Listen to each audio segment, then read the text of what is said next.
sciences et techniques de premier métal, c'est les notions que nous pouvons fournir aux apprenants dans le domaine d'une installation, d'une ferme agricole.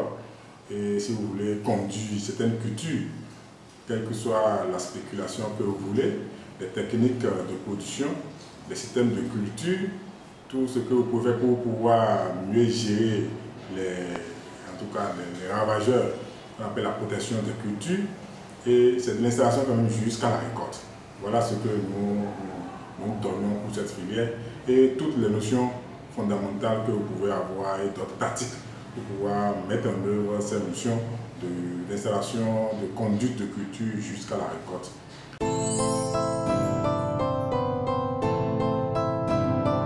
Comme toute université publique ou privée, c'est d'abord le bac pour les séries scientifiques, c'est-à-dire les séries B, CI, C et D.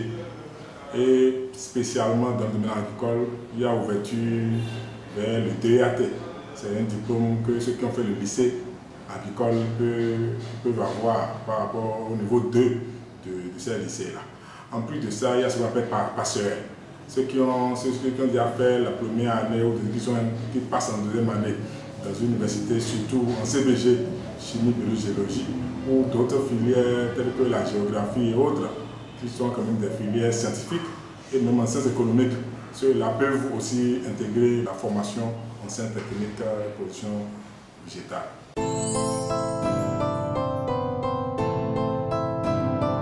C'est un programme de 3 ans qui est organisé en 6 semestres, s'appelle le système LMD pour la licence. Et les 2 premières années, c'est quand même le tronc commun.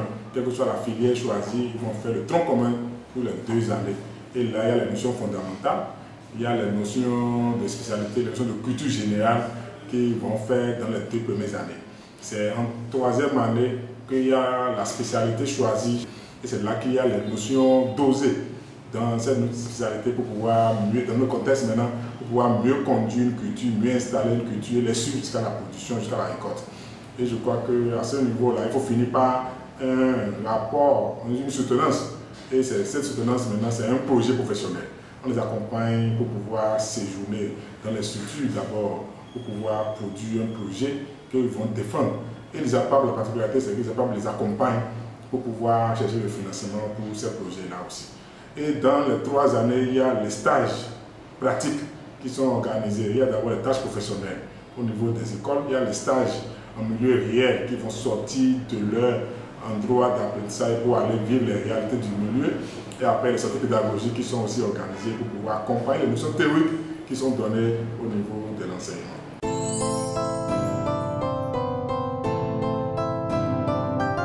Du point de vue débouché, il doit savoir effectivement que s'inscrire à l'ISAPAB, c'est devenir un futur agronome, devenir un entrepreneur agricole, devenir un conseiller agricole, devenir un spécialiste de conduite des cultures, des expérimentations agricoles, même un chef d'exploitation.